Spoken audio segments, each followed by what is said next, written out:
One goal of Northampton's Climate Action Plan is for the city to be carbon neutral by 2050. This plan addresses many aspects of resiliency and regeneration, but in this chapter, I will look at our greenhouse gas emissions that come from energy consumption.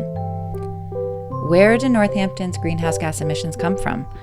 These data are hard to calculate, but estimates were made for the city's Climate Action Plan. Together, residential and commercial buildings account for 70% of Northampton's emissions. Looking closely at the residential and commercial sectors, about 70% of emissions comes from heating or thermal uses. In other words, 70% of all our city's carbon emissions come from our homes and buildings, and 70% of that is for heating and cooling, mainly heating. The fuels being burned to heat, cool, and power our buildings are primarily natural gas and oil. Broadly speaking, to get to carbon neutrality, we need to use less energy, switch to renewable energy for all functions, and to use renewable energy, we need to switch over to appliances and systems that use electricity. I spoke to Chris Mason, Northampton's Energy and Sustainability Officer, about our city's sustainability work. I started by asking if his job had changed after the mayor announced the goal of carbon neutrality by 2050.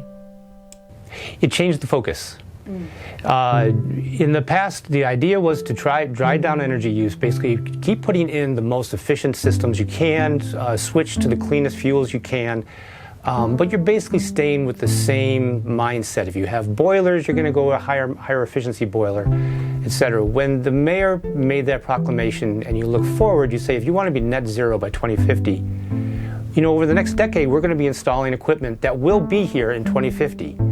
And if that equipment is not net zero compatible, you won't be in 2050 in city facilities. So it changed the mindset. Instead of just trying to drive down use, it's basically how do we convert our buildings to non-fossil fuel powered buildings?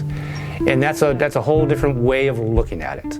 Massachusetts has been somewhat aggressive on what's called the renewable energy portfolio of requiring electricity to slowly increase the renewable energy content. Some of that is Hydro-Quebec, which isn't necessarily the most environmentally sensitive source. Some of that is nuclear power, which has its own challenges, even though it's carbon neutral. And a lot of it is large-scale and small-scale solar and wind, which is wonderful in many ways. We know long-term, regardless of what the energy source is, electrifying everything is the best way to be ready for increased renewables. So there's sort of two parts to this. How do we get the energy grid to be more renewable? Solar and wind in particular, hydro to a lesser extent. So how do we get the energy grid, the electricity grid to be more renewable?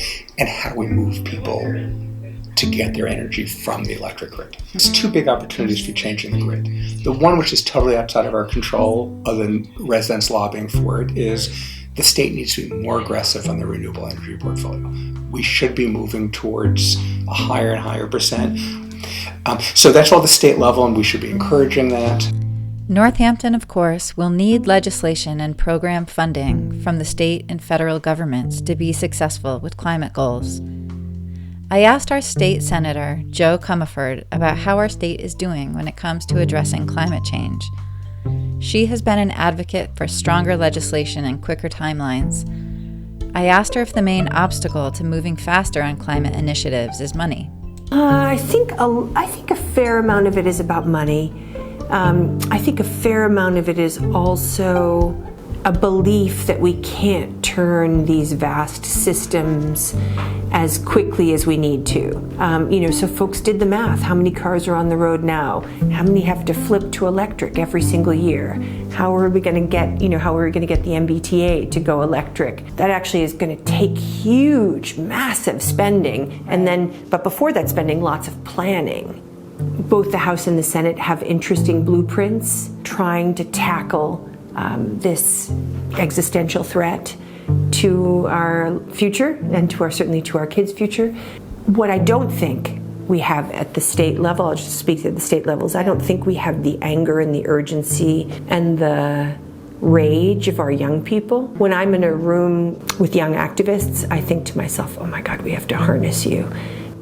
It's going to take more money than we have to do the kind of climate transition, the Green New Deal transition that we know we need and we know we can do.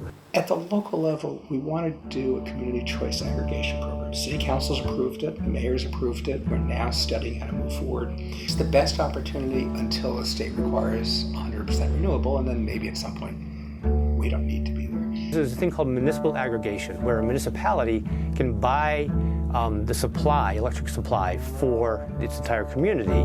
And generally you can, in that case, it gives you the opportunity to perhaps get better prices, perhaps buy greener power. Some activists in the community, again, the activists happen to be in Pelham, Amherst, and Northampton, had the idea that in other states people are using this concept to go further and to actually start driving down greenhouse gas emissions. It could produce a pot of money that could be used for ongoing outreach to the community. So instead of having someone just looking mostly at municipal buildings, we get a position that is looking continually at how do we help our residents take on mass save? How do we have our residents go farther than mass save? How do we address the landlords, tenants? How do we address small businesses? And continue with that. Don't have it be one at a time here or there, but ongoing. So that's one of my biggest hopes. The second biggest hope is if you do this, you get the data. The utilities have to give you the data because now you are doing the supply. This will give us data, and hopefully it'll give us data in the fine enough detail that we can then identify markets. Who needs help out there? Which buildings are really using a lot of power? And can we come up with programs that actually help them? Once Northampton is operating under this Community Choice Aggregation Plan, or CCA, people will be automatically enrolled. Currently, residents must opt into the Green Up program to buy more renewable energy, and only about 10% do. With the CCA, people would have the ability to opt out and go back to the utility's energy mix. But if the cost isn't greater under the CCA, there would be no reason for people to do this. I asked Chris how much renewable energy is being generated in our city right now. The city owns a number of arrays ourselves. We've got some small arrays on the middle school. We have a little larger array at Smith Vocational, which is actually used for education. The students can actually adjust the array. And we have an array on the James House, which is an adult education center. One on Florence rec fields. Those, we know exactly how much we're getting. We can track that, measure those. We know how much power we're getting off those. So the landfill, we don't own that. That's owned by a third party. It spins its meter backwards, producing these credits that you can only use to buy electricity. And they can't use them, so they sell them to the city at a big discount.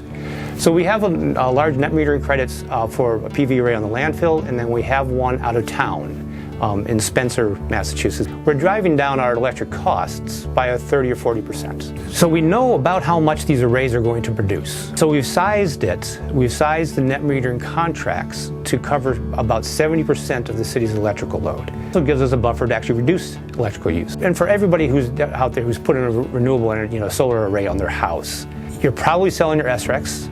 Utilities probably have to be able to claim that renewable power, but that solar wouldn't be there if you didn't invest in it. Same with the city. There would not be more solar out there if we didn't invest in it. You have empowered more renewable energy, and we should keep doing that. Most of our city's greenhouse gas emissions come from our buildings. I will look at the low carbon ideas for buildings in the next chapter.